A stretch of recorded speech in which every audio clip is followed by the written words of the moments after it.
Thank you for answering my questions. My name is Joy.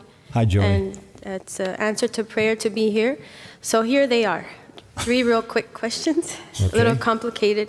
How do I know if I am saved if I have blasphemous thoughts? Should I be taking communion if I am not sure if I am saved? If I am not chosen, would I even care about being saved? Really good questions, Joy. You have a wonderful name, but sometimes it's hard to live up to, isn't it? I mean, how would you like to be named Joy and have to always be assumed to be possessing all of that? I can hear the cry of your heart, Joy. I want to make it as simple as I can.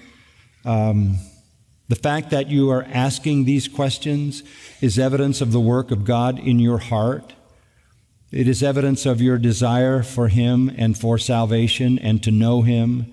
That is evident there. The fact that you would stand up in front of all of us and unbear your heart in such a sweet and honest way is evidence of the hunger of your heart to know Him, and I think that's what you're essentially saying.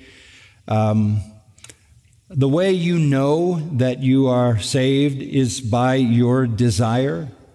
Do you desire to know God? Yes. Do you desire that He would know you and love you? Yes. Do you desire to love Him? Yes. Do you desire to honor Him? Yes. Do you desire to obey His word? I do, but I can't do it on my own strength.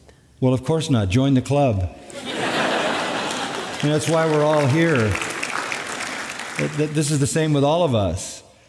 It's all of grace, isn't it? It's all of grace. The Apostle Paul in Romans 7 helps us because this is the Apostle Paul. This is the one that we would elevate as the supreme example of a Christian. And he says, he calls himself a wretched man because he says, I do what I don't want to do and I don't do what I want to do. He said, there is a principle in me that loves the law of God, but I see another principle in me warring against the principle of my mind, and it's the principle of my flesh, and it causes me to do the very opposite of the things I want to do. And he says, oh, wretched man that I am, who will deliver me from the body of this death? And that's a very interesting illustration. One of the ways that murderers were punished in the ancient world was that the victim that they had murdered was strapped to their body, and eventually the decay from the corpse would destroy them. Paul feels, even though he's a believer, that he's got the dead body of his sinful nature still tied to him. So what you're saying to me is essentially the same cry that came out of the noblest of all Christians. And that very cry is evidence of the work of God in your heart, that you desire to know God, to be loved by God, to love God, to honor God, to obey God, and that you know you can't is a statement of a genuine believer, because you recognize that you aren't everything you should be, and you are utterly dependent upon God Himself and upon the Holy Spirit. That's true of your salvation. You can't save yourself and you can't sanctify yourself. So you're where all honest Christians live.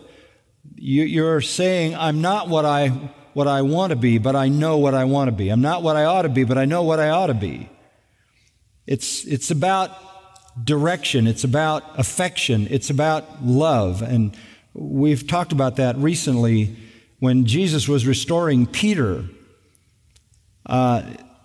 In John 21, he said 3 times, do you love me? Do you love me? Do you love me? And Peter had been caught in disobedience again.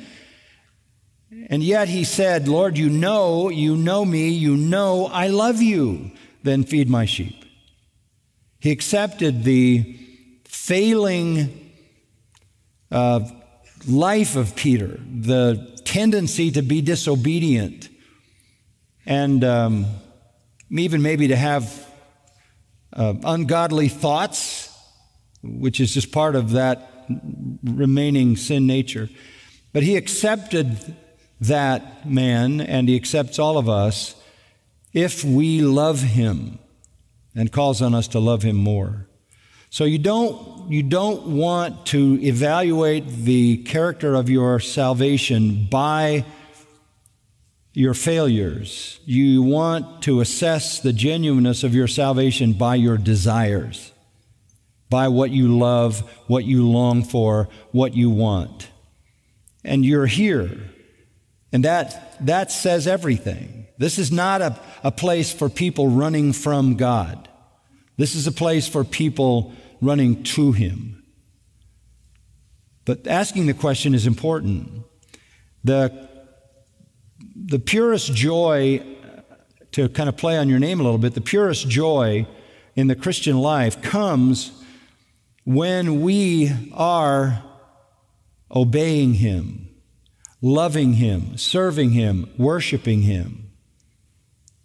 That's when we enjoy the most assurance. Security is one thing.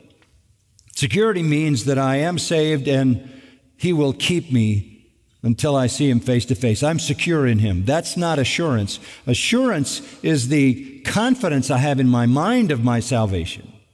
Many people are saved, they're secured by God in that salvation, but they don't always have the assurance. Why do we struggle with assurance? Because we know our weakness, because we know our temptations, because we know we're not what we ought to be. Sometimes because we fall into a pattern of sin and we lose our assurance. Sometimes because perhaps we have been taught wrongly that you might do something that cause you to lose your salvation, and that generates a certain amount of fear. But to go back to the main point, the very desire of your heart is the evidence of the work of God in your life, because unregenerate enemies of God don't have those desires. Okay? Does that help? Thank you. Thank you, Joy.